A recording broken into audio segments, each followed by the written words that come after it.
आदाब नाज़रीन, खबरनामे में आपका इस्तकबाल है। मैं हूं साइमा खान। सबसे पहले नजर हेडलाइंस पर। वज़ीर आज़म नरेंद्र मोदी को मॉरिशस के आला तरीन शहरी एजाज grand commander of the order of the star and key of the ocean से किया गया सरफराज। वज़ीर आज़म ने मॉरिशस का अदा किया शुक्रिया, कहा कि ये दोनों ममालिक के दरमियान दोस्ती की अलामत है।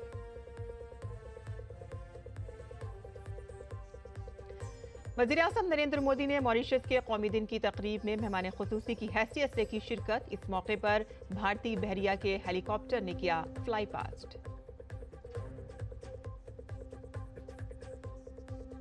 वज़ीर आज़म नरेंद्र मोदी और मॉरिशस के वज़ीर आज़म नवीन चंद्र राम गुलाम के दरमियान हुई वफ्द सतह की बातचीत। दो तरफा ताउन से मुतालिक उमूर पर हुआ तबादला ख्याल। दोनों ममालिक के दरमियान मफाहिमत नामों का हुआ तबादला।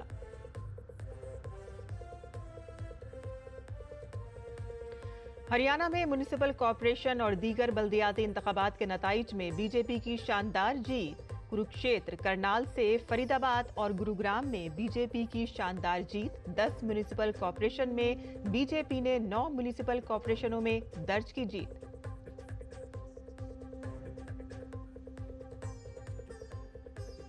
दिल्ली पुलिस ने गैर कानूनी बांग्लादेशियों के खिलाफ मुहिम की तेज। 24 गैर कानूनी बांग्लादेशी गिरफ्तार।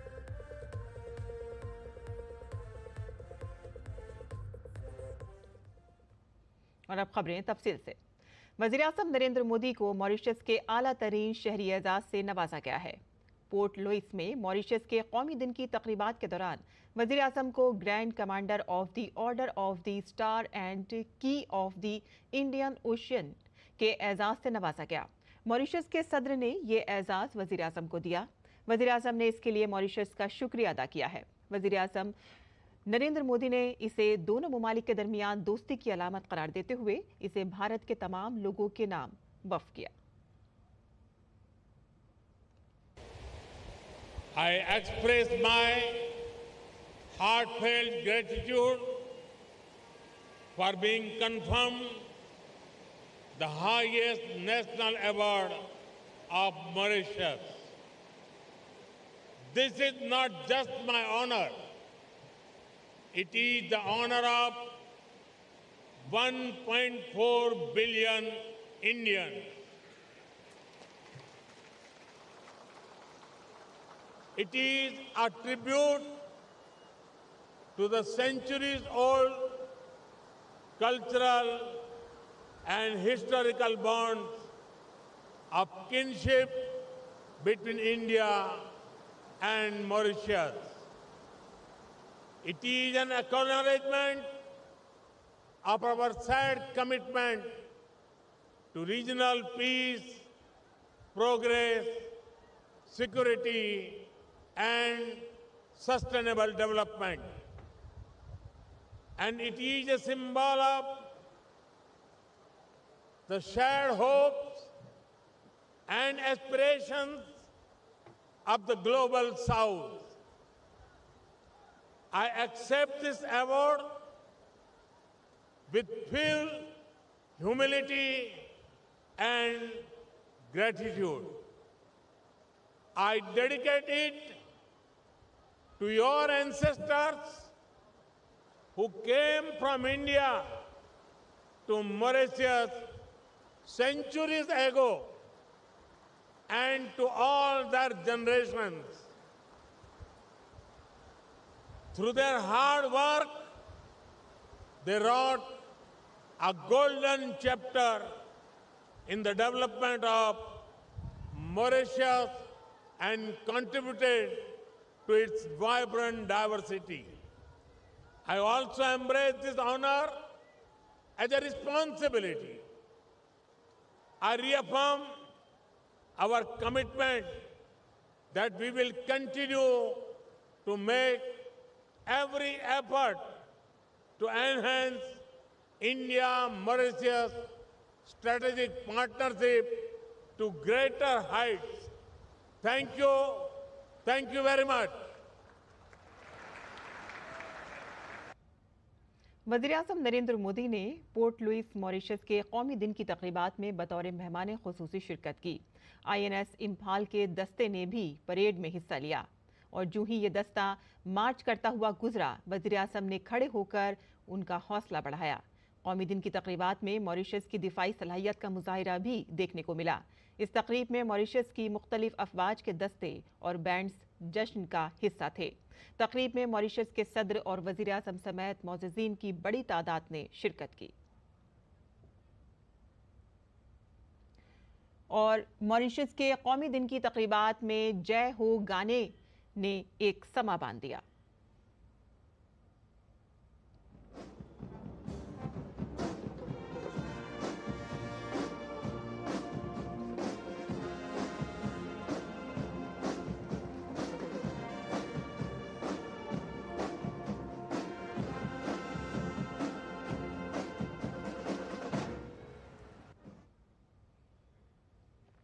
और इससे पहले वज़ीर-ए-आज़म नरेंद्र मोदी ने मॉरिशस के अपने हम मनसब नवीन चंद्र राम गुलाम के साथ वफ्द सतह की बातचीत की।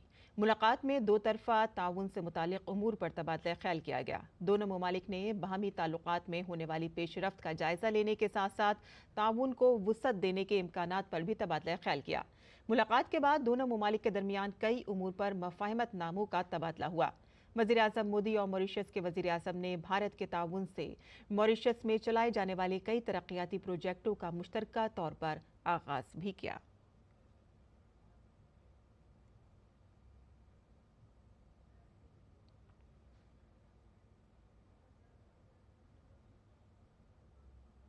मॉरिशस के वज़ीर-ए-आज़म के साथ एक मुश्तरका बयान में वज़ीर-ए-आज़म नरेंद्र मोदी ने दोनों ममालिक के दरमियान मजबूत ताल्लुकात के बारे में बात की।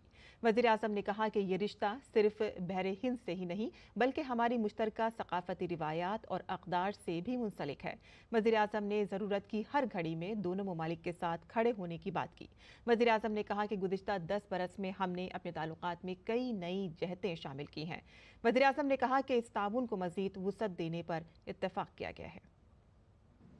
प्रधानमंत्री नवीन चंद्र रामगुलाम और मैंने भारत मॉरिशस साझेदारी को एनहेंस स्ट्रेटेजिक पार्टनरशिप का दर्जा देने का निर्णय लिया है। हमने निर्णय लिया कि मॉरिशस में पार्लियामेंट की नई बिल्डिंग बनाने में भारत सहयोग करेगा। यह मदर ऑफ डेमोक्रेसी की ओर से मॉरिशस को भेंट होगी। मॉरिशस में 100 किलोमीटर लंबी पानी की पाइपलाइन के आधुनिकीकरण के लिए काम किया जाएगा। कम्युनिटी डेवलपमेंट प्रोजेक्ट के दूसरे चरण में 500 मिलियन मॉरिशियन रुपए के नए प्रोजेक्ट्स शुरू किए जाएंगे। अगले 5 वर्षों में भारत में मॉरिशस के 500 सिविल सर्वेंट्स को ट्रेनिंग दी जाएगी। हमारे बीच लोकल करेंसी में आपसी व्यापार का सेटलमेंट करने पर भी सहमति बनी है। वज़ीर-ए-आज़म ने कहा कि दिफा हो, तालीम हो, सेहत हो या खला, हम हर मैदान में कंधे से कंधा मिलाकर चल रहे हैं। वज़ीर-ए-आज़म ने मॉरिशस के खुसूसी इक़्तिसादी जोन की सिक्योरिटी में मुकम्मल ताउन के अज़्म का भी इजहार किया। Free, open, secure and safe Indian ocean हमारी साझी प्राथमिकता है। हम मॉरिशस के एक्सक्लूसिव इकोनॉमिक जोन की सुरक्षा में पूर्ण सहयोग देने के लिए प्रतिबद्ध हैं। इस संदर्भ में कोस्ट गार्ड की जरूरतें पूरी करने में हर संभव सहायता दी जाएगी। मॉरिशस में पुलिस अकादमी और national maritime information sharing centre, इसकी स्थापना में भारत सहयोग देगा। व्हाइट शिपिंग, ब्लू इकोनॉमी और हाइड्रोग्राफी, इस पर सहयोग को और मजबूत किया जाएगा। चागोस के संदर्भ में हम मॉरिशस की संप्रभुता का पूर्ण सम्मान करते हैं। वज़ीर-ए-आज़म ने कहा कि भारत मुख्तलिफ शोबों में मॉरिशस के साथ ताउन करेगा। वज़ीर-ए-आज़म ने AI जैसे शोबों में ताउन के बारे में बात कही। हम AI और DPI यानी डिजिटल पब्लिक इंफ्रास्ट्रक्चर का मानवीय विकास में उपयोग के लिए मिलकर काम करेंगे। मॉरिशस के लोगों के लिए भारत में 4 धाम यात्रा और रामायण ट्रेल के लिए सुविधा दी जाएगी। गिरमिट धरोहर के संरक्षण और संवर्धन को बल दिया जाएगा। वज़ीर-ए-आज़म ने ग्लोबल साउथ की तरक्की के लिए भारत के अज़्म का इयादा किया। भारत के समंदर के विजन को आगे बढ़ाते हुए वज़ीर-ए-आज़म ने महासागर का मंत्र दिया। ग्लोबल साउथ के लिए हमारा विजन रहेगा सागर से आगे बढ़कर के महासागर, यानी mutual and holistic advancement for security and growth across regions. इसमें trade for development, capacity building for sustainable growth और mutual security for shared future की भावना समाहित है। इसके तहत टेक्नोलॉजी शेयरिंग, कंसेशनल लोन और ग्रांट के माध्यम से सहयोग किया जाएगा। मॉरिशस के वज़ीर-ए-आज़म नवीन चंद्र राम गुलाम ने अपने मुल्क के कौमी दिन की तक़रीबात में वज़ीर-ए-आज़म मोदी की मौजूदगी को फ़ख्र का लम्हा करार दिया। Prime Minister of the Republic of India has honored us by his presence amidst us on the occasion of the National Day celebrations of the 57th anniversary of our independence. His distinguished presence on this momentous occasion is testimony to the unique and very special relations which bind our two countries.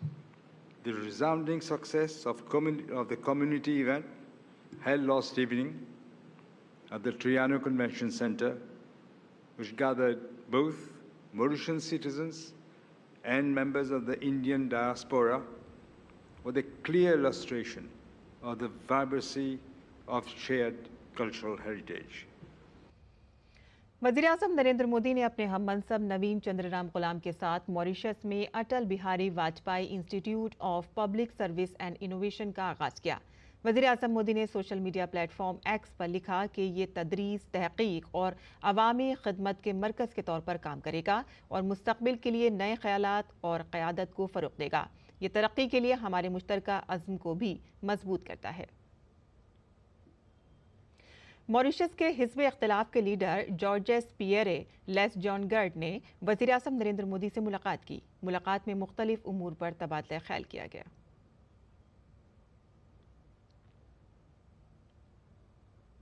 और Mauritius के साबिक वज़ीर-ए-आज़म परविंद कुमार जगन्नाथ ने वज़ीर-ए-आज़म नरेंद्र मोदी से मुलाकात की। इस दौरान मुख्तलिफ उमूर पर तबादला ख्याल किया गया।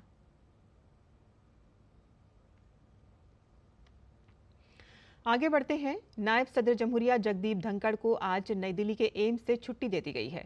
अस्पताल हुक्काम ने जारी एक बयान में कहा कि नायब सदर जमहूरिया की सेहत में काबिल इत्मीनान बेहतरी आई है। उन्हें दिल से मुतालिक अमराज की वजह से 9 मार्च को एम्स में दाखिल कराया गया था। एम्स अथॉरिटी ने कहा है कि एम्स में मेडिकल टीम के जरिए बेहतर देखभाल के बाद उनकी सेहत में बेहतरी आई है और उन्हें आज छुट्टी दे दी गई है। उन्हें आइंदा चंद दिनों तक आराम करने का मशवरा दिया गया है। राज्यसभा रुकन पार्लियामेंट सुधा मूर्ति ने नई कौमी तालीमी पॉलिसी में 3 ज़बानों की पॉलिसी की हिमायत का इजहार किया है। उन्होंने कहा है कि ये पॉलिसी तलबा को मुतादिद ज़बानें सीखने की तरगीब देती है। मुख्तलिफ ज़बानों के बारे में अपने तजर्बे पर मज़ीद रोशनी डालते हुए उन्होंने कहा है कि मेरा हमेशा से ये ख्याल रहा है कि कोई एक से ज़्यादा ज़बानें सीख सकता है और मैं खुद भी 7 से 8 ज़बानें जानती हूँ और इसलिए मुझे सीखने में मज़ा आता है और बच्चे बहुत कुछ सीख सकते हैं। I always believe one can learn many languages, and I myself know 7-8 languages. So I always enjoy learning, and children can learn a lot. Madagascar की कौमी असेंबली के सदर जस्टिन टोकेली आज अपने एक वफ्द के साथ पार्लियामेंट हाउस पहुंचे। लोकसभा स्पीकर ने मडागास्कर के वफ्द का खैर मकदम किया। मडागास्कर के भारत के साथ मजबूत ताल्लुकात हैं। जस्टिन टोकेली ने कहा है कि वो भारत आने के लिए बहुत पुरजोश हैं।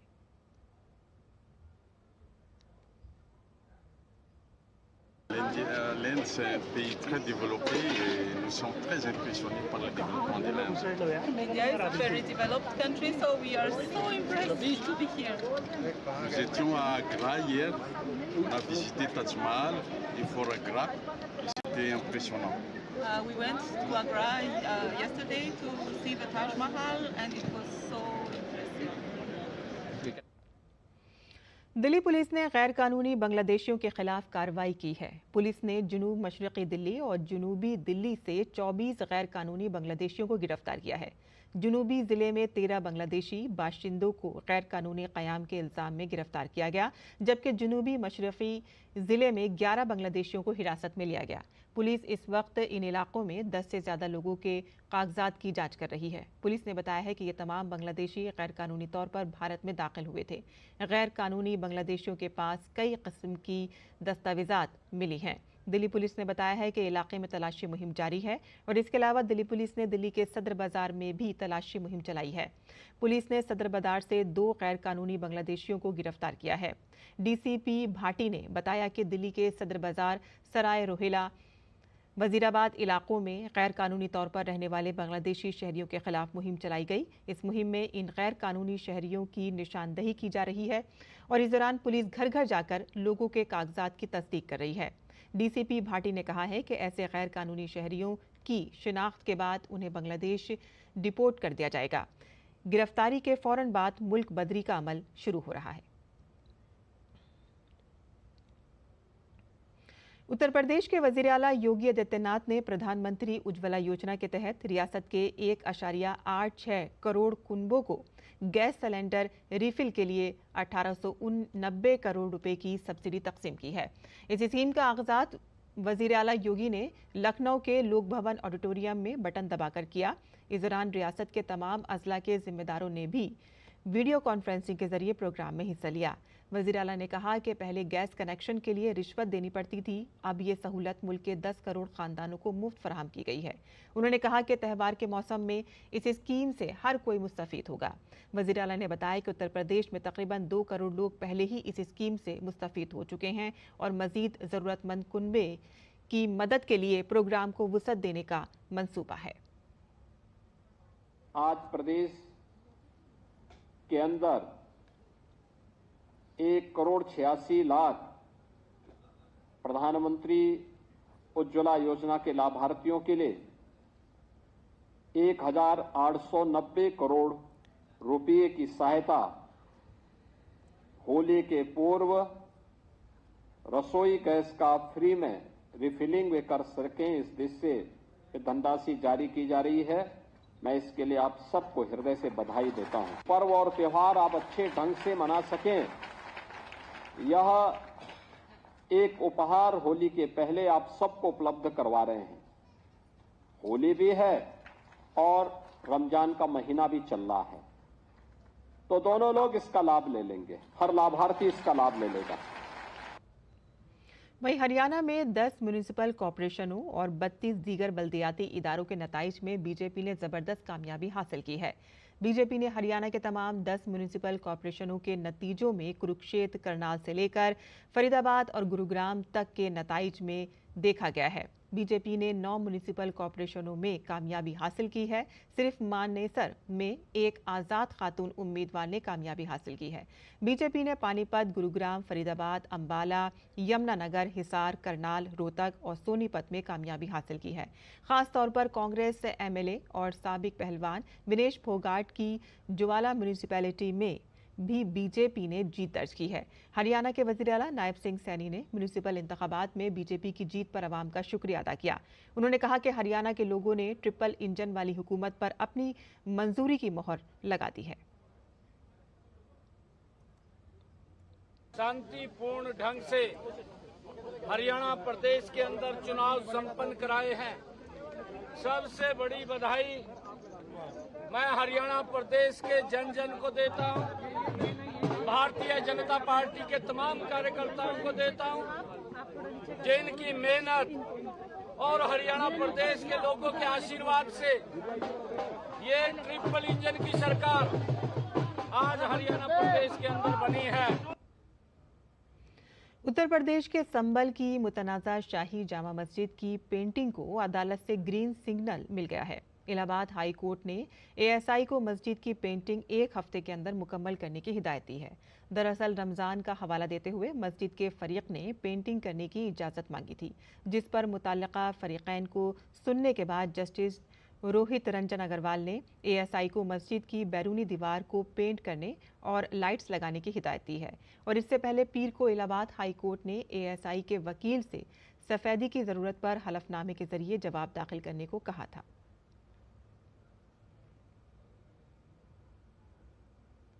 मुकेश अंबानी की रिलायंस जियो ने स्पेस एक्स के साथ मिलकर भारत में स्टारलिंक ब्रॉडबैंड इंटरनेट खिदमात शुरू करने का ऐलान किया है। कंपनी ने बुध को एक में मालूमात दे दी है और रिलायंस जियो ने ये कदम एयरटेल के साथ मुआहदे के फौरन बाद उठाया है, जिससे दही और दूर दराज इलाकों में इंटरनेट कनेक्टिविटी बेहतर होगी। काबिल जिक्र है कि मंगल को भारतीय एयरटेल ने भी स्पेस एक्स के साथ स्टारलिंक सर्विसेज के लिए एक मुआहदे पर दस्तखत किए हैं। इस मुआहदे के मुताबिक जियो अपने रिटेल आउटलेट्स और ऑनलाइन प्लेटफॉर्म के जरिए स्टारलिंक का सामान फराहम करेगा। जियो एयरटेल के साथ इस मुआहदे के बाद इस कदम को भारतीय टेलीकॉम सेक्टर में कनेक्टिविटी को बढ़ाने की सिमत में एक अहम इकदाम के तौर पर देखा जा रहा है। मुल्क में डिजिटल लेन देन तेजी से बढ़ रहा है। मरकजी हुकूमत की तरफ से दी गई मालूमात के मुताबिक माली साल 2024-25 में इस साल जनवरी तक यूपीआई समेत 18,120 करोड़ से ज्यादा डिजिटल अदायगी के लेन देन रिकॉर्ड किए गए हैं, जिसमें लेन देन की कीमत 2,330 लाख करोड़ रुपए से तजावुज कर गई है। कुल डिजिटल अदायगी के लेन देन माली साल 2021-22 में 8,839 करोड़ से बढ़कर माली साल 2023-24 में 18,737 करोड़ हो गए हैं, जो कि 46% की CAGR इजाफा है। वजीर ममलिकत बराए खजाना पंकज चौधरी ने राज्यसभा में एक सवाल के तहरीरी जवाब में कहा कि ये इजाफा यूपीआई की वजह से हुआ है।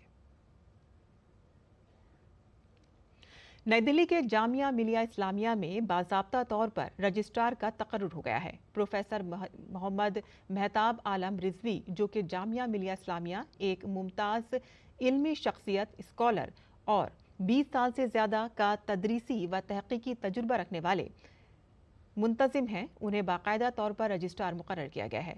मेहताब आलम ने इससे कबल institute of defence studies and analysis नई दिल्ली समेत हुकूमत हिंद के मुख्तलिफ अहम इदारों में अपनी खिदमात अंजाम दी हैं। प्रोफेसर मोहम्मद मेहताब आलम रिजवी ने अपनी तकर्रुरी पर खुशी का इजहार करते हुए कहा कि मुझे ये अजीम जिम्मेदारी कबूल करते हुए इज्जत व तौक़ीर का एहसास हो रहा है और जामिया के फैकल्टी अराकीन, तलबा और स्टाफ के साथ मिलकर काम करने के सिलसिले में मैं काफ़ी पुरुम्मीद हूँ। आगे बढ़ते हैं, जहां मारूफ लोक गुलकारा और क्लासिकी मौसीकी की माहिर पद्मश्री मालिनी अवस्थी को कौन नहीं जानता। वो ख़ास तौर पर अवधी, भोजपुरी, काशी, ब्रिज और बुंदेलखंडी बोलियों में अपने गानों के लिए मशहूर हैं। होली के इस रंग भरे मौके पर हमारी साथी रेशमा फारूकी ने दुनिया भर में अपनी गुलकारी के लिए मशहूर मालिनी अवस्थी से खास बातचीत की है। दावत हक का तलबगार हूँ मैं, खूब पहचान लो फनकार हूँ मैं। जी हाँ, आज एक ऐसी ही फनकारा हमारे बीच मौजूद हैं, पद्मश्री मालिनी अवस्थी जी। आइए उनसे बात करते हैं। नमस्कार मैम। नमस्कार मैम, जैसे हम सभी जानते हैं कि होली हमारे साथ है, होली का त्यौहार हमारे साथ है और आपको लोक संगीत और गीत के लिए जाना जाता है और आपको लोक रानी भी कहा जाता है। तो आप होली के इस पावन पर्व पर क्या कहना चाहेंगी? धूमधाम से होली मनाइए। मैं तो यही कहूँगी, दिल खोल करके होली मनाइए। हमारे पूर्वजों का जो जीवन दर्शन था इस पर्व को मनाने के पीछे, वो ये था कि साल में एक दिन अपनी सुध बुध खोल करके सारे मन के विकार गिले शिकवे सब हटा करके रंगिए और रंग डालिए। तो मैं यही कहूँगी कि इस पूर्णिमा को जब होलिका दहन हो तो सारे अपने जितने भी विकार, शिकायतें, निराशाएं, उनका भी दहन करें और खूब उल्लास के साथ होली मनाइए। मैम, कई भाषाओं का भी आपको ज्ञात है, अवधी की बात करें, ब्रज की बात करें या और भी कई सारी भाषाएं और बोलियां आप जानती हैं, तो क्या लोकगीतों में आपने कुछ नया किया है? पुराना इतना है कि उसको लेकर के सामने आ जाए, यही नया है। पुराना इतना नया है कि उसमें जो बातें हैं, जिस तरह से कही गई, जो खुलापन है, जो मस्ती है, जो वो आनंद है, मेरा यही तो काम रहा है। इसी को ही लोग नया कहते हैं कि पुरानी जो धरोहर है उसको सामने लेके आना। उस्ताद अमजद अली खान साहब के बेटे हैं, उनके संग भी होली खेले रघुबीरा हमने किया। तो वही पारंपरिक गीतों में किस तरह से हम कोलैब करके एक नया रंग ला सकते हैं, लेकिन परंपरा तो वही है, रंग वही है, गीत वही है। हरी होरी खेले रघुबीरा अवध माँ होरी खेले रघुबीरा, हरी होरी खेले रघुबीरा अवध माँ होरी खेले रघुबीरा। Thank you so much ma'am. तो ये थी मालिनी अवस्थी जो हमें बता रही थी कि किस तरह से होली का त्यौहार मनाना चाहिए उल्लास के साथ और रंग और गुलाल के साथ। इसी के साथ ही हमारा खबरनामा यहीं ख़त्म होता है। हमारी पूरी टीम को इजाज़त दें। आदाब।